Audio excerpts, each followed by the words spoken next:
সেখান থেকে আলী শেরে খোদা মুশকিল কুশার কাছে হাজির। ইমাম হাসান ও ইমাম হোসেন রাদিয়াল্লাহু তাআলা আনহুমা হযরত আলীর কাছে হাজির। বলে আব্বা গো,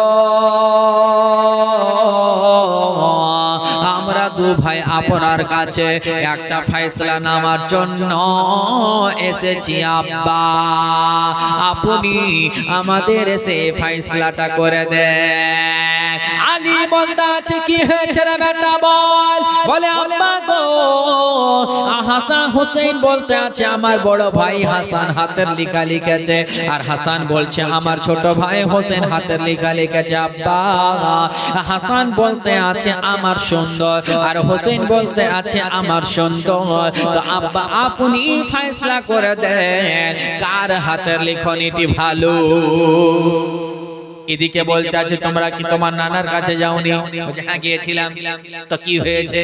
বলে আব্বা নানার কাছে গেলাম, নানা পাঠিয়ে দিয়েছে আপনার কাছে। আলী বলতে আছে বেটা হাসান ও হোসেন শুনবে বেটা শোন, যেখানে তোমার নানা ফয়সালা করলো না, আমি আলী আমিও ফয়সালা করব না।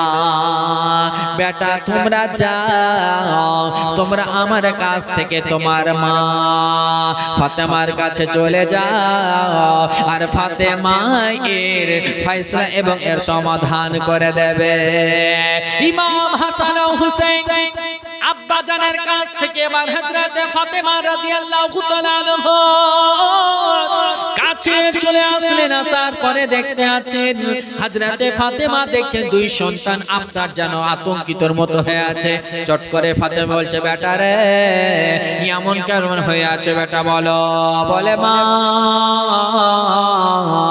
আমরা আপনার কাছে এসেছি মা। বলে কি হয়েছে বেটা বলো। বলে আম্মা জান আমরা আজকে আমরা দুই ভাই দুই জায়গাতে নিজে নিজের সিলটে একটি করে হাতের লিখনে লিখেছি আম্মা, এর ফয়সালা নেওয়ার জন্য আমরা আপনার কাছে এসেছি আম্মা। ফাতেমা বলতে আছে ও বেটা হাসান ও হোসেন তোমরা কি তোমার নানার কাছে যাওনি? বলতে আছে আম্মা গো সর্বপ্রথমে আমরা আমার নানার কাছে গিয়েছিলাম, আমার নানা যান সেখান থেকে আব্বার কাছে যেতে বলেছিলেন, আব্বার কাছে গেলাম, আব্বাও তখন বলে দিলেন আপনার কাছে আসতে। আম্মা গো যদি আপনি ফয়সালা না করে তাহলে আমরা আর কোথায় যাব? ফাতেমা বলতে আছে ওরে বেটা হাসান ওরে বেটা হোসেন শোন রে, তোদেরকে কোনো চিন্তা করতে হবে না, আমি এর সমাধান বের করেছি। বলে কেমন করে আম্মা? যে ফয়সালা আমার নানা করলেন না, যে ফয়সালা আমার বাবা করলেন না আম্মা, ওই ফয়সালা আপনি কেমন করে করবেন? বলে দেখ আমার কাছে একটাই রাস্তা আছে, এটাতে যদি তোমরা মেনে যাও তাহলে আমি ফয়সালা করব। ও বেটা তোরা যদি বলিস যে হ্যাঁ মানবো আম্মা তাহলে আমি ওই ফয়সালা করার জন্য প্রস্তুত, আর যদি বলো যে না আমরা মানবো না তাহলে আমি করব না। বলছে ইমাম হাসান হোসেন বলছে আম্মা গো আপনি যেটা ফয়সালা করবে আমরা সেটাই ফয়সালা শুনব। এবার ফাতেমা রাদিয়াল্লাহু তাআলা আনহা বলতে আছেন ওরে বেটা হাসান আমার কানের দুল, আমার কানের বালিতে 7টি দুল রয়েছে রে বেটা, এই দুলটাকে আমি খুলে দিচ্ছি, খুলে দিয়ে এটিকে আমি আসমানের দিকে চালাবো, পরে তোরা দু ভাই দুই দিকে দাঁড় হয়ে থাকবে রে বেটা, আর ওই দুই দিকে ওই কানের দুলগুলো উপর থেকে পড়বে, ওই দুলগুলো উপর থেকে পড়বে 7টি রয়েছে, যার সিলেটার উপর উপরে 4টি দানা পড়বে রে বেটা, তার লেখা তোমাদের মধ্যে তার থেকে উত্তম। ফাইসলা তারা বলল আম্মা গো, এতে আমরা রাজি রয়েছি, আমাদের কোনো আপত্তি নেই। হযরত ফাতেমা রাদিয়াল্লাহু তাআলা আনহা এটাই কাজ করতে লাগলে। কানের দুল থেকে 7টি আপনার বাবা আপনার দুলগুলোকে খুলে নিয়ে উপরের দিকে চালিয়ে দিলেন। দু ভাই দুই দিকে সিলেটখানা আপনার পেতে নিয়ে রয়েছেন, আর উপর থেকে তিনটি করে দুই ভাইয়ের সিলেটে পড়ে গেল। 3টা করে আপনার দুলগুলো পড়ে গেল।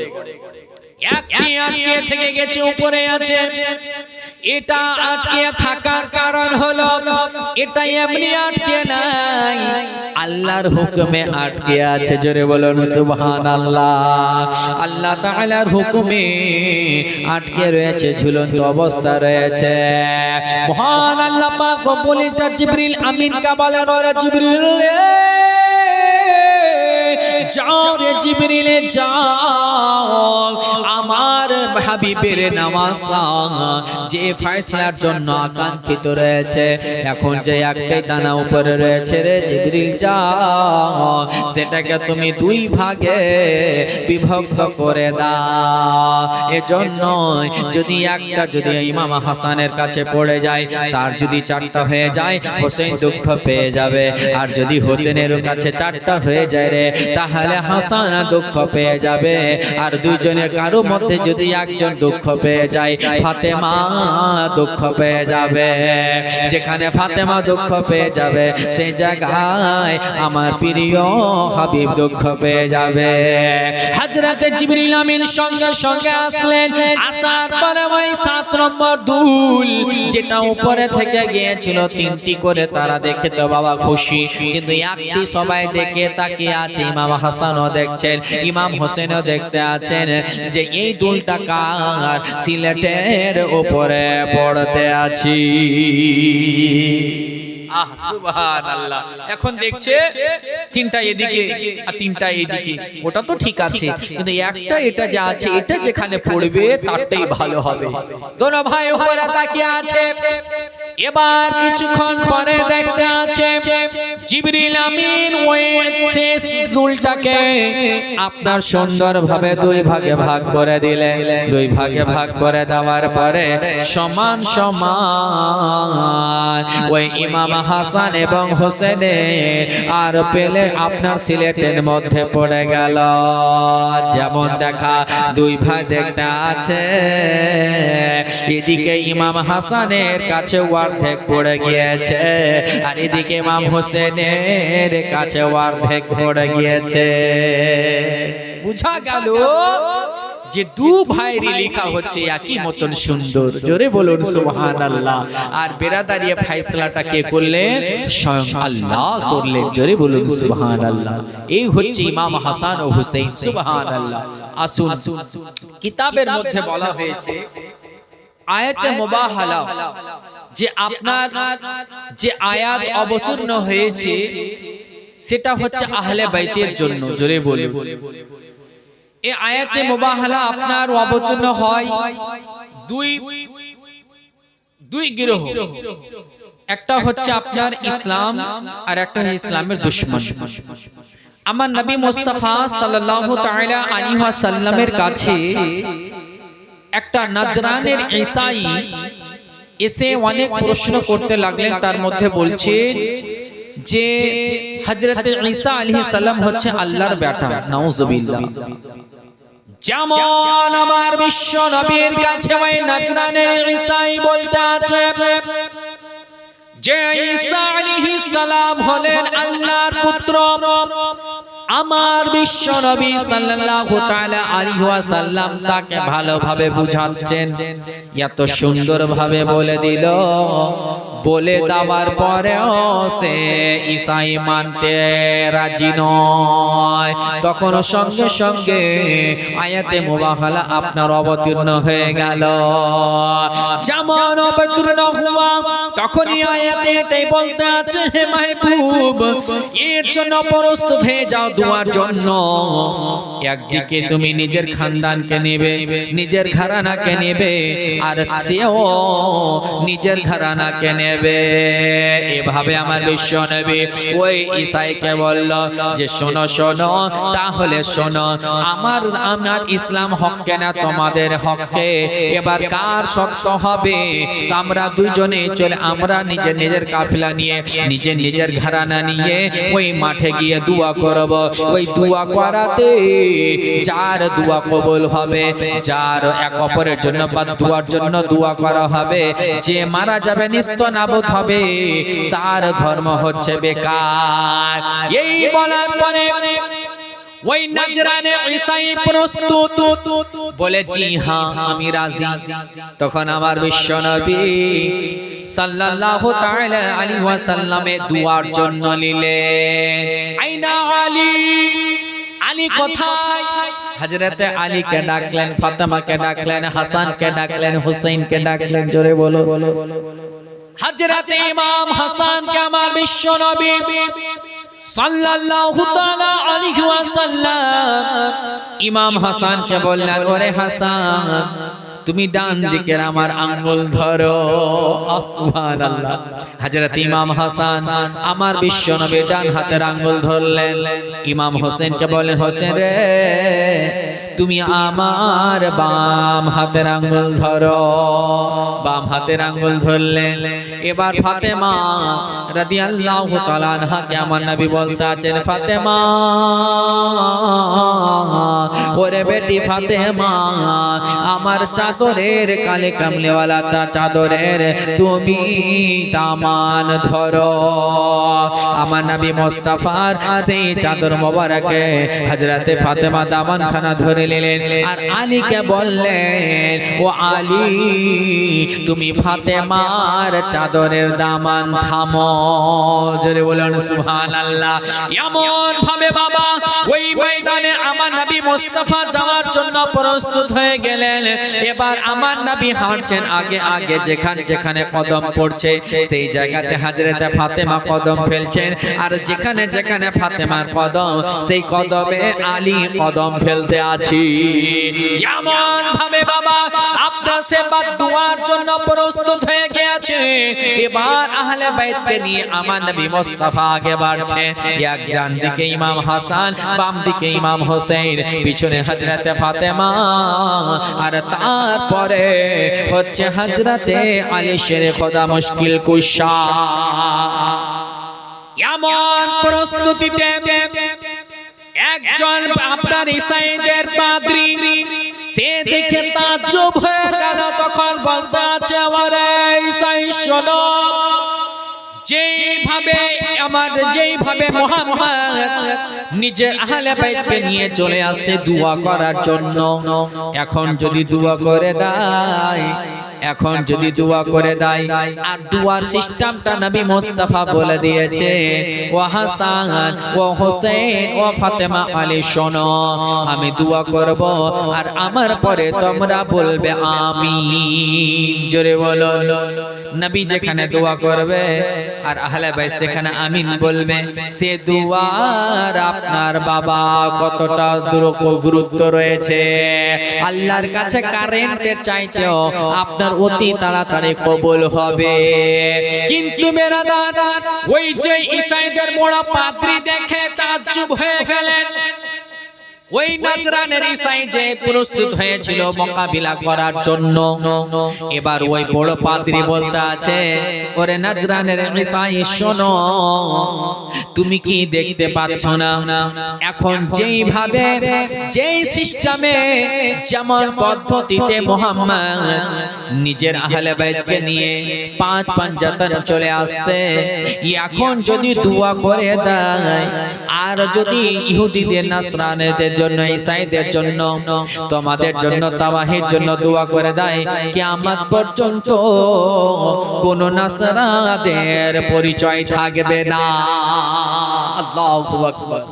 তারা তখন যেমন দেখা ওই নাজরানের ঈসাই এত তাড়াতাড়ি করে বাবা পালিয়েছে, সেখান থেকে আপনার ভেগে গিয়েছে। সুবহানাল্লাহ। এটাই তো হচ্ছে বেরাদার হক ও বাতিল। ওয়াকুল জাআল হক ওয়া যাহাকাল বাতিল ইল্লাল বাতিল কানা যাহুকা। বিরাদার মুআজ্জাজ, তো হক যখন এসে যায় বাতিল মিটে যায়। এই তো হচ্ছে ব্যাপার। আজ আমাদের আহলুস সুন্নাত ওয়াল জামাআত সব সময় নিজের দলিল পেশ করার জন্য, নিজের মাসলা মাসাইলের দলিল পেশ করার জন্য কোরআন হাদিস থেকে সব সময় প্রস্তুত, কিন্তু বাতিল ফিরকারা কখনোই প্রস্তুত থাকে না। বিরাদার মুআজ্জাজ, আজ বর্তমান বিরাদার সামনাসামনি যতক্ষণ পর্যন্ত মোকাবেলা না করবে ততক্ষণ পর্যন্ত কাকে পাহলওয়ান বলা যাবে না। আজ বিরাদার কিছু আপনার আহলুস সুন্নাত ওয়াল জামাতের খেলাফ বলনে ওয়ালা অনেক পয়দা হয়েছে, কিন্তু ওই বাড়ির পিছাড় যাকে বলি কান্টার দিকে, সেই দিকে লাফালাফি করতে পারে, কিন্তু আমাদের সুন্নি আলিমের সামনে দাঁড় হয়ে কথা বলতে পারে না। আজ বিরাদার তারা হচ্ছে কাজ্জাবে আযম, যেমন তারা মিথ্যুক ব্যক্তি। আজকে বেরাদার মুসলমান নামের, কিন্তু সেই মুসলমান গুলোকে বেরাদার তারা পথভ্রষ্ট করার জন্য ফ্যাক্টরি তৈরি করে দিয়েছে। হাদিস পড়ে, কোরআন পড়ে, আর পড়ে দিয়ে ভুল তরজমা করে মানুষকে ভুল তথ্য দিয়ে তাদেরকে গুমরাহ করে তাদেরকে কাফের পর্যন্ত তৈরি করা তাদের কাজ। বিরাদার মুআজ্জাজ, খবরদার, কয়েকটা কথা বলে দিই মধ্যে। আজ বর্তমান সমাজ যদি নিজের ঈমান বাঁচাতে হয়, যদি নিজের আকীদা বাঁচাতে হয়, তাহলে বিরাদার মুআজ্জাজ মুহতারাম, আপনারাও এখন বর্তমান মা বোন বাবাজি ভাই, আমরা সকলে প্রত্যেক মুহূর্ত যদি ব্যস্ততা না থাকি, তাহলে ফুরসাত সময়ে আমরা মোবাইল নিয়ে ব্যস্ত, ফেসবুকে ব্যস্ত, ইউটিউবে ব্যস্ত, হোয়াটসঅ্যাপে ব্যস্ত। আপনি ব্যস্ত হন, তবে কাজটাতে ভালো করুন।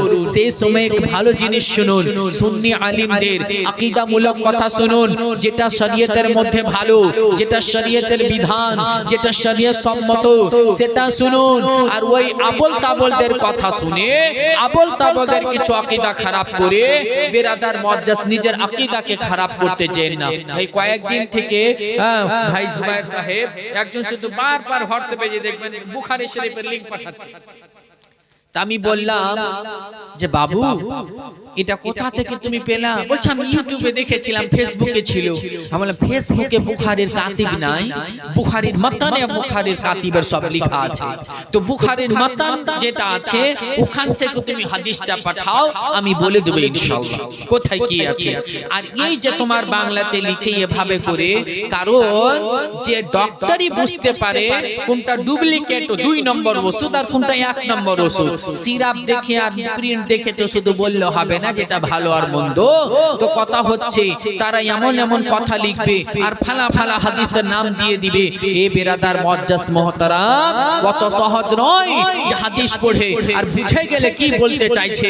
আচ্ছা, কোরআন পাকে কোথাও কি আল্লাহ তাআলা বলেছেন যে 5 ওয়াক্তের নামাজ ফরজ? আল্লাহ বলেছেন আকিমুস সালাত, নামাজ পড়ো। কোন ওয়াক্তের নামাজ, কোন সময় পড়বে, কয় রাকাত পড়বে, হাদিস দেখতে হবে। হাদিস যখন এবার আসলেন কেমন করে পড়তে হবে বিরাদার মুআজ্জাজ মুহতারাম, সেটা বুঝার ক্ষমতা লাগবে। তার জন্য আপনাকে ইলম অর্জন করতে হবে। ইলম অর্জন করে এবং আপনার ওস্তাদের কাছ থেকে সঠিকটা আপনাকে শিখে মানুষের কাছে পয়গাম পৌঁছাতে হবে। এটা হচ্ছে আপনার পদ্ধতি। জোরে গাজী জানে মুহতারাম। তো যাই হোক, বলছিলাম এই হচ্ছে বাতিল আর এই হচ্ছে হক। যখন আয়াত মুবাহালা আপনার নাজিল হলো, এখানে হক ও বাতিলের আপনার পরিচয় হয়ে গেল। সেটাই হচ্ছে ইসলাম, নবীর দাওয়া ইসলাম। জোরে বলুন সুবহানাল্লাহ। আর জি জানে মুহতারাম, আমার বিশ্ব নবী সাল্লাল্লাহু তাআলা আলাইহি ওয়াসাল্লাম হযরতে হাসান ও হুসাইন আর ফাতেমা আর আলীকে দিয়ে বললেন এরা হচ্ছেন আমার 5 পাঞ্জাতন, এরা হচ্ছে আহলে বাইত। জোরে বলুন সুবহানাল্লাহ।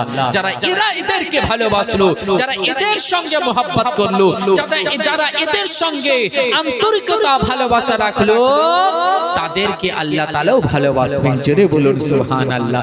তবে বেরাদার মুআজ্জাজ একটা কথা বলি, আমি প্রথমে উঠে একটা কথা বললাম যে এক আমার নবী বলেছেন যে কোরআনকে ধরো আর আহলে বাইতকে ধরো। ফির এটা করিয়েন না যে কোরআনকে ছেড়ে দিয়ে শুধু আহলে বাইত।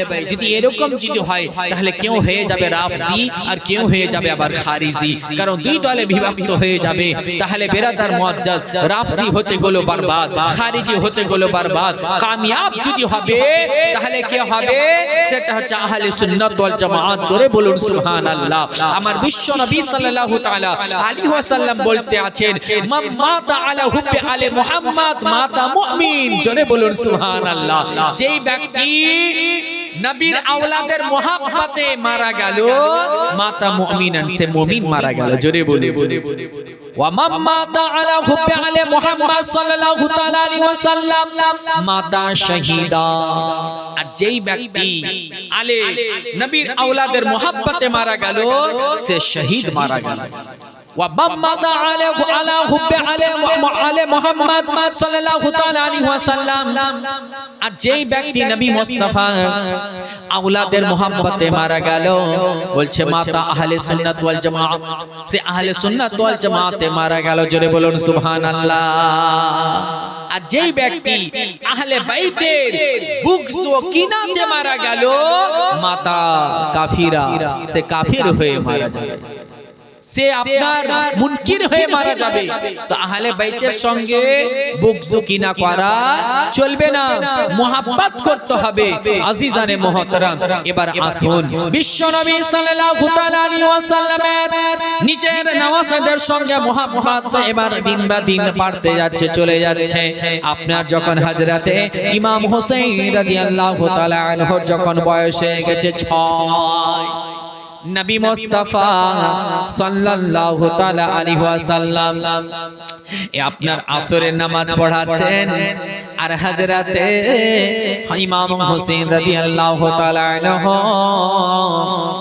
ওই মসজিদে নববীর দেওয়াল করে ধরে ধরে আস্তে আস্তে আসছে, নবীকে দেখতে আছে। বিশ্ব নবী সাল্লাল্লাহু তাআলা আলাইহি ওয়াসাল্লাম আমার নবী মুস্তাফা সাজদায় চলে গিয়েছেন। আর ইমাম হোসেন ওই মুহূর্তে আমার নবী মুস্তাফার কাঁধা মোবারকে চেপে গিয়েছে। আর নবী মুস্তাফার কাঁধাতে যে চেপেছে তিনি হলেন নবী মুস্তাফার নামাসা।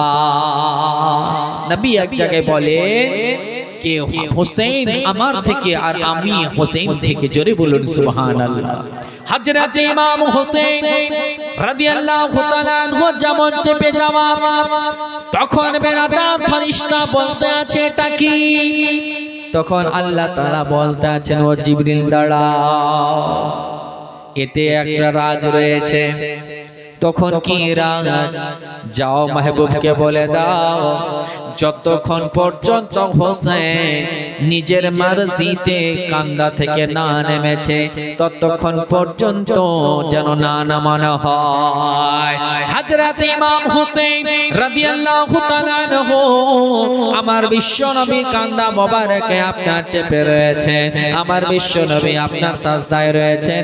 যেই সাজদাতে প্রতিদিন পড়া হয় 3 বার তাসবিহ, 5 বার তাসবিহ, 7 বার তাসবিহ, কিন্তু আজকে ইমাম হোসেন চেপে যাওয়ার জন্য 3 বার নয়, 4 বার নয়, 5 বার নয়, 7 বার নয়, বরঞ্চ 72 বার তাসবিহ তেলাওয়াত করলে। 72 বার তাসবিহ তেলাওয়াত করে নামার পরে যেমন তাসবিহ তেলাওয়াত হয়ে গেল, এবার তাসবিহ তেলাওয়াত হয়ে যাওয়ার পরে ইমাম হোসেন নেমে গেলেন। ইমাম হোসেন রাদিয়াল্লাহু তাআলা আনহু যেমন নেমে যাওয়ার পর দৌড়তে দৌড়তে আম্মা জান ফাতেমার কাছে হাজির হয়ে গেলে। এত লম্বা আপনার সাজদা হলো, তো সাহাবীদেরও একটা আকাঙ্ক্ষা বা মনে জাগছে যে ওহী নাজির হচ্ছে বোধহয়। জোরে বলুন সুবহানাল্লাহ। এত লম্বা সাজদা যে সাজদাতে আমার নবী মুস্তাফা 72 বার তাসবিহ তেলাওয়াত করেছে। ইমাম হোসেন মা ফাতেমাকে বলতে আছে আম্মা জান যেমন দৌড়ে এসেছে মা ফাতেমা বলতে আছে ওরে বেটা হোসেন এমন বলে তুমি তাড়াহুড়া কেন করে আসছো বলে আম্মা গো আজকে একটা বিশাল বড় ঘটনা হয়ে গিয়েছে বলে বল রে বেটা বল কি হয়েছে রে বেটা বল বলে আম্মা গো আজকে আমি আসরের সময় আমার নানা নামাজ পড়াচ্ছে আর আমি মসজিদের আস্তে আস্তে দেওয়াল ধরে আমি আমার নানা মোস্তাফার কান্দায় গিয়ে চেপে গিয়েছি যেমন বলে দাও ফাতেমা বলতে আছে বেটা হোসেন রে তুমি এটা কেন করলে বেটা বল হোসেন বলতে আছে আম্মা গো এটা একটা রাজ আছে বলে কি রে বেটা বল বলে এজন্যই আম্মা যে আমি যে আমার নানার কান্দা মোবারকে চেপেছিলাম তখন আমার নানা যে তাসবিহ তেলাওয়াত করেছে 3 বার নয় 5 বার নয় 7 বার নয় বলে কয়বার বেটা বল বলে আম্মা গো আমার নানা 72 বার তাসবিহ তেলাওয়াত করেছে আর আমি এই 72 বার তাসবিহ তেলাওয়াত করার বরকতে ওই কারবালার প্রান্তরে আমি 72 জনকে কুরবান করব নানা ইসলামের খাতিরে আমরা 72 জন সেই জায়গায় কুরবান করে দেব যেমন বলে দাওয়া আমার ফাতেমা রাদিয়াল্লাহু তাআলা আনহা দেখতে আছে তারপর বলছে আচ্ছা বেটা হোসেন তুমি কেন ওই সময় গেলে তুমি কি নামাজের খেয়াল করলে না আর যে হতো হোসেন হলো 6 বছরের জোরে বলুন সুবহানাল্লাহ বলে বেটা সে সময় তুমি কি নামাজের খেয়াল করোনি তখন বললেন কথাটা মা এটা একটা রাজ আছে জোরে বলুন সুবহানাল্লাহ অ্যাকচুয়ালি সমস্ত কিছু ইসলামের এক একটার উপরে একটা হিকমত রয়েছে জোরে বলুন সুবহানাল্লাহ আজ যদি বিরাদার মুআজ্জাজ মুহতারাম সেই 72 বারের কারণ হলো এটাও একটা ইঙ্গিত হয়ে গেল যে কারবালাতে 72 জনকে শহীদ করা হবে জোরে বলুন হযরত ইমাম হাসান ও হুসাইন রাদিয়াল্লাহু তাআলা আনহু চলে আসছে বাবা ঈদের সময় রমজান মাসে আপনারা অনেকে শুনেছেন জানেন সংকটে বলি অল্প সময়ে বলি হযরত ইমাম হাসান ও হুসাইন সবাই দেখতে বাবা আচ্ছা ঈদ যে আসে তো ঈদের দিনে সবাই চায় যে আমার জন্য যেন নতুন পোশাক হয় হ্যাঁ নতুন পোশাক আমরা চাই সুবহানাল্লাহ যেমন ঈদের দিন চলে আসবে একটা দিন বাকি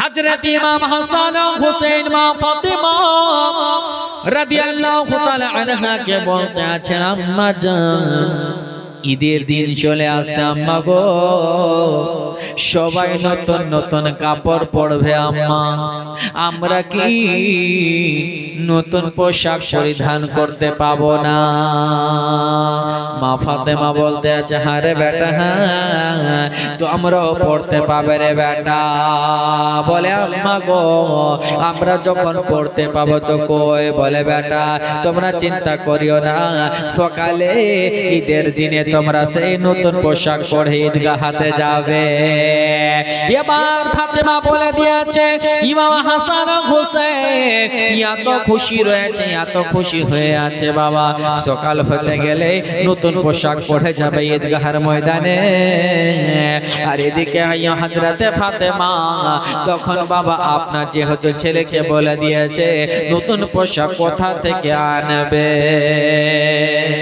এজন্যই যখনই ফাতেমার কাছে কোনো টাকা পয়সা জমা হতো কোনো ফকির আসতে গেলে মিসকিন আসতে গেলে ফাতেমাকে দিয়ে দিতে জোরে বলুন যখনই টাকা হলো খাবার থাকতো গুলো তখন দিয়ে দিতেন কাউকে খালি হাতে ফিরাতেন না এমন সময় দেখতে আছে যে রাত আপনার গভীর হয়ে গিয়েছে আস্তে আস্তে রাতের সময় পার হয়ে যায় ফাতেমা এবার ভাবতে আছে কি করি সাজদায় পড়ে গেলেন আল্লাহ আমি যে আমার দুই সন্তানকে বলে দিয়েছি নতুন পোশাক সেই নতুন পোশাক আমি কোথা থেকে দেব আল্লাহ? তুমি তোমার হাবিবের নামাজের ব্যবস্থা করে দাও। হযরতে ফাতেমা দুই সন্তানের জন্য দোয়া করতে আছে বাবা। জিবরিল আমিনকে আল্লাহ বলেন, ও জিবরিল যাও জান্নাত থেকে দুইটি লেবাস নিয়ে যাও আর হাসান হোসেনের জন্য পৌঁছে দাও। এদিকে ফাতেমা দোয়া করতে আছে। সকাল হতে চলেছে বাবা, ফজরের সময় হয়ে গেল আর বাড়িতে দেখতে আছে দুইখানা পোশাক হাজির। ওই পোশাক দুনিয়ার মার্কেট থেকে নয়, জান্নাত থেকে দেওয়া। ওই পোশাক হযরতে হাসান হোসেন দেখে আপনার খুশি হয়ে গেলেন। আর সকাল যেমন হলো তখন বাবা আমার নবী মুস্তাফার সঙ্গে আমার নবী মুস্তাফার সঙ্গে বাবা যাবে, তার জন্য ইমাম হাসান হোসেন প্রস্তুত হয়ে গেলেন। জোরে বলুন সুবহানাল্লাহ। এর জন্য কবি বলতে আছেন, একটু মহব্বতে বলুন সুবহানাল্লাহ, আরে একটু জোরে বলুন সুবহানাল্লাহ। কি দুই কাঁধেতে চেপে দুই কাঁধেতে বসে আছে আমার হোসেন ও হাসান, ধীরে ধীরে চলেন নবী ঈদগাহের ময়দান। একটু মহব্বতে বলুন, আরে দুই কাঁধেতে চেপে আছে, আরে দুই কাঁধেতে বসে আছে আমার হোসেন ও হাসান, ধীরে ধীরে চলেন নবী ঈদগাহের ময়দান, ধীরে ধীরে চলেন নবী। কি কাল সকালে ঈদের নামাজ পড়ব মা জননী, এখন কি নতুন পোশাক কেনা মোদের হয়নি? কি কাল সকালে ঈদের নামাজ পড়ব মা জননী, এখন কি নতুন পোশাক কেনা মোদের হয়নি? জান্নাত রানী মা ফাতেমা, জান্নাত রানী মা ফাতেমা করেন বয়ান, ধীরে ধীরে চলেন নবী ঈদগাহের ময়দান, ধীরে ধীরে চলেন নবী। কে দুই কাঁধেতে বসে আছেন হাসান ও হাসান, আরে দুই কাঁধেতে বসে আছেন হোসেন ও হাসান, ধীরে ধীরে চলেন নবী ঈদগাহের ময়দান। তারপরে বলছেন, পিতা যাহার সে খোদা, মাতা জান্নাত রানী, নানা নানা যাহার কামলিওয়ালা মক্কি মাদানী। कि पिता चाहर शे खुदा, माता जन्नत रानी, नाना चाहर कमली वाला मक्की मदानी।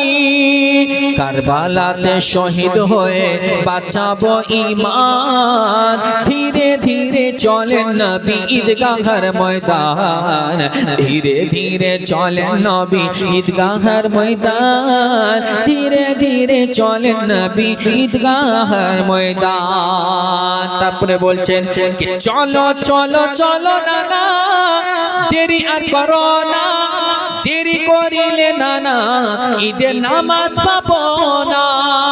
একটু জোরে বলা যাবে না? একটু মহব্বতে বলুন কি চলো চলো চলো নানা, দেরি আর করো না, দেরি করিলে নানা ঈদের নামাজ পাবো না।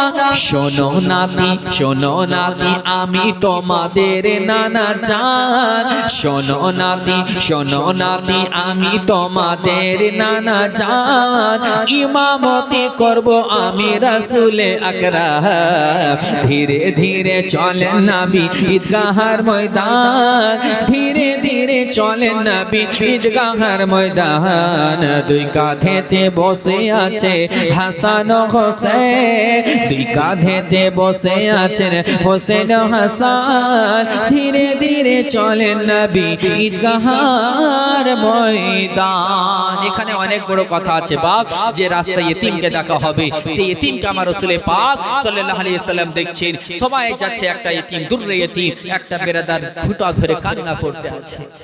বিশ্ব নবী সাল্লাল্লাহু তাআলা আলাইহি ওয়াসাল্লাম একদিকে হাসান ও হোসেনকে নিয়ে যাচ্ছেন, ইতিমকে দেখতে আছে, কান্না করতে আছে যে ইতিম বাচ্চার দুনিয়াতে কেউ নাই।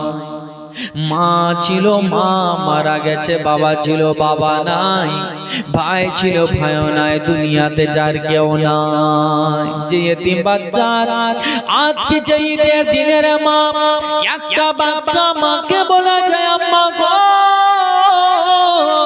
আমাকে ভালো করে সুরমা লাগিয়ে দিয়ে দাও আম্মা, আমি সুরমা মেয়েকে সুন্দরভাবে সেজে গুজে ঈদগাহের ময়দানে ঈদের নামাজ পড়ার জন্য যাব। কে যার বাবা আছে বাবার কাছে হাত পেতে টাকা চায়, আব্বা গো আমি ঈদগাহের ময়দানে কোনো কিছু কিনবো। আব্বা বাবার কাছে নিয়ে নাই, বড় ভাই থাকতে গেলে হাত ধরে তার সঙ্গে ঈদগাহের ময়দানে যাবে।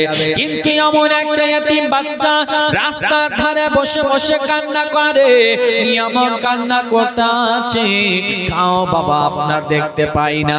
আমার নবী মুস্তাফা সাল্লাল্লাহু তাআলা আলাইহি ওয়াসাল্লাম যাচ্ছেন রাস্তা দিয়ে, একদিকে হাসান একদিকে হোসেন রয়েছে, আর ওই এতিম বাচ্চাকে যেমন দেখা আমার নবী জিজ্ঞাসা করতে আছে, ওরে বাবু বলো বলো তুমি কেন কান্না করতে আছো বলো। বলে ইয়া রাসূলুল্লাহ ইয়া হাবিবাল্লাহ, নবী গো আজকে হচ্ছে ঈদের দিন, কিন্তু ঈদ হলো তাদের জন্য যাদের দুনিয়াতে সবার সব রিশতেদার আছে। বলে কেন তোমার কি হয়েছে? বলে হুজুর আমার দুনিয়াতে কেউ নাই, মা নাই, বাবা নাই, ভাই নাই, বোন নাই, কেউ নাই আমার দুনিয়াতে। আমার নবী মুস্তাফা তাকে ধরলেন, ধরে উঠালেন, বলে আচ্ছা বলো আমি যদি তোমার বাবা হয় আর ফাতেমা যদি তোমার বোন হয় তুমি কি রাজি আছো? আর ইমাম হাসান হোসেন তোমার যদি ভাগ্নে হয় তুমি রাজি আছো? ওই বাচ্চা বলতে আছে ইয়া রাসূলুল্লাহ এর থেকে বড় রিশতেদার আর কি হতে পারে। এতিম বাচ্চাকে আমার নবী ঈদগাহ আগে গেলেন না, এতিম বাচ্চাকে সঙ্গে নিয়ে ফাতেমার কাছে নিয়ে আসলেন। বলে ফাতেমা বেটি রে, ওরে বেটি ফাতেমা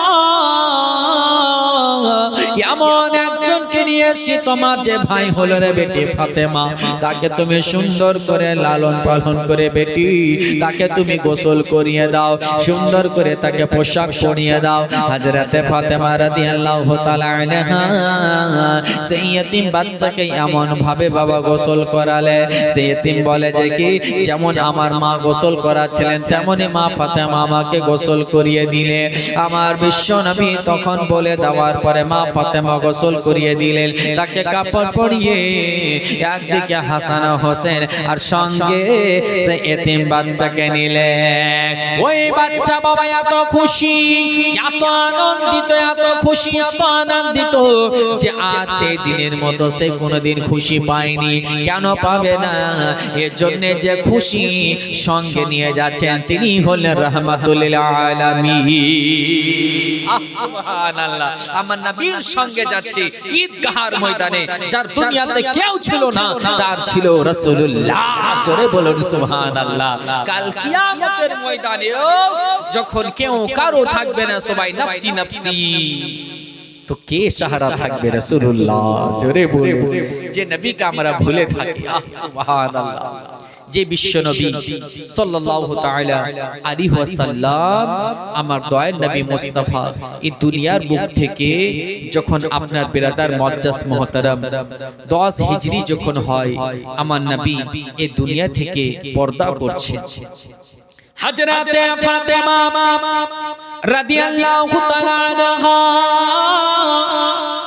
আমার বিশ্ব নবীর হুজরা মোবারকে বসে রয়েছেন। বাপ বেটি থেকে কথা চলছে, কখনো বাবা বলছে, কখনো বেটি বলতে আছে। আমার নবী সব রকম করে কথা বলছে, আমার ফাতেমা মন দিয়ে শুনতে আছে।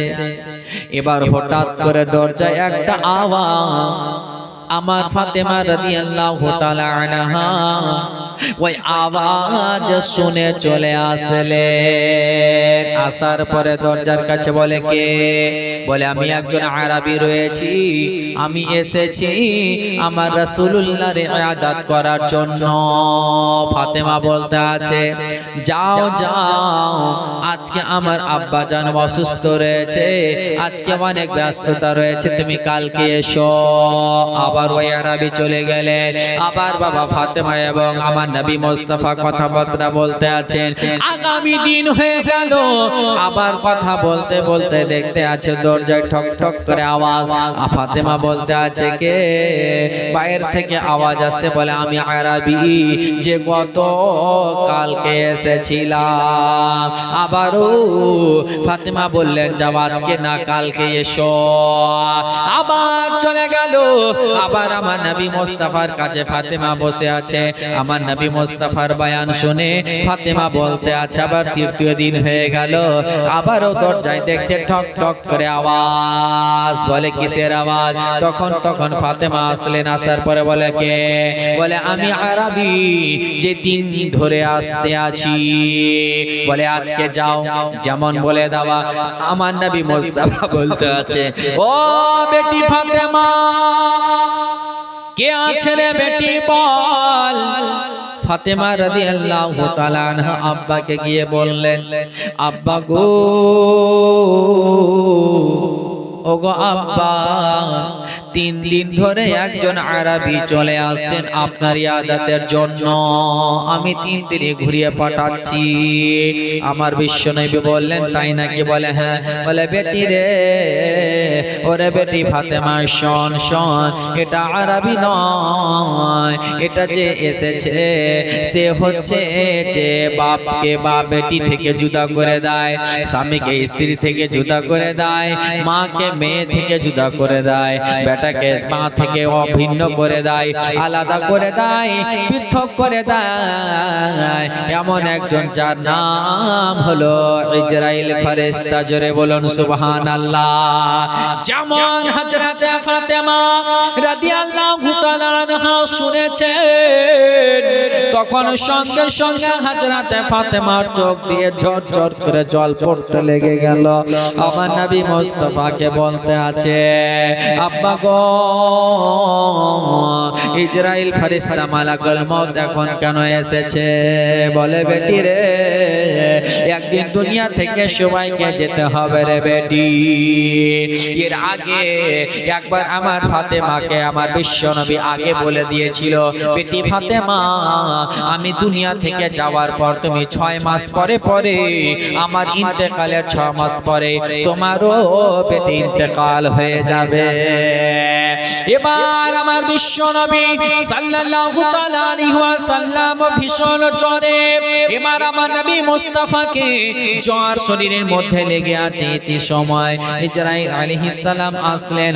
আসার পরে আমার ফাতেমা রাদিয়াল্লাহু তাআলা আনহা হযরতে মা ফাতেমা আরো পর্দা করে একদিকে দাঁড় হয়ে আছেন, আর বিশ্বনবী ইহকাল থেকে পরকাল আপনার পর্দা করলেন, হায়াতি জিন্দেগানি থেকে আপনার বিদায় নিলেন।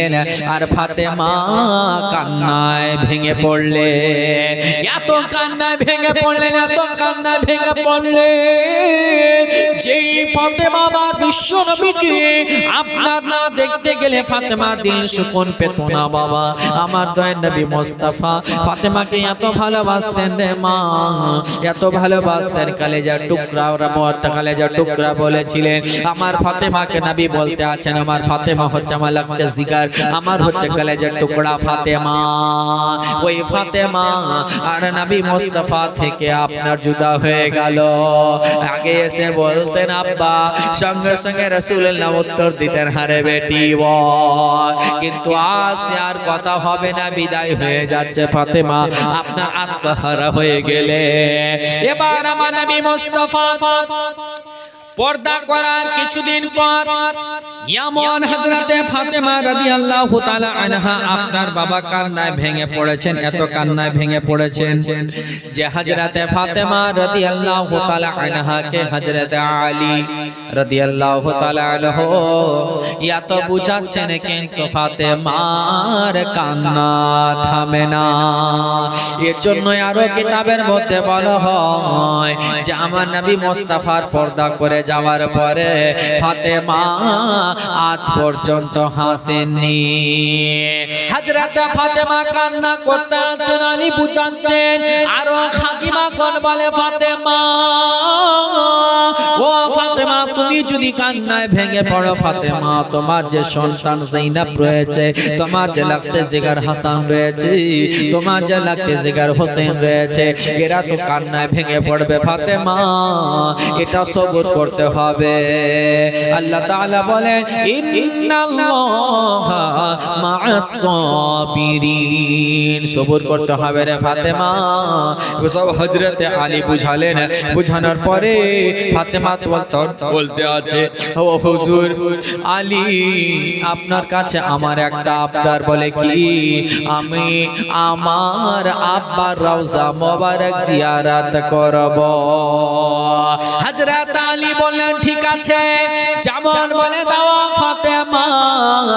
সবর করলেন, সবর করে যাওয়ার পরে রাত হয়ে গেল, অর্ধেক রাত হয়ে গিয়েছে। ফাতেমা বলতে আছে আলী আমি যাব আমার আব্বা জানে জিয়ারতের জন্য, আমাকে কি নিয়ে যাবে? বলে হ্যাঁ রে ফাতেমা নিয়ে যাব। তখন বলে দেওয়ার পরে তখন এবার ফাতেমা বাবা বলতে বলতে একটু বাবা আরাম করতে আছেন। হযরত আলী ফাতেমাকে বলতে আছে, ও ফাতেমা তুমি কি আরাম করতে আছো? যেমন একটু জাগরণ করেছে ফাতেমা বাবা উঠে গিয়ে বলছে, ও হুজুর এখন রাত কেমন হয়েছে? বলে অর্ধেক রাত পার হয়ে গিয়েছে। বলে এবার চলো যাই। ফাতেমা বলতে আছে হুজুর আমার লাগতে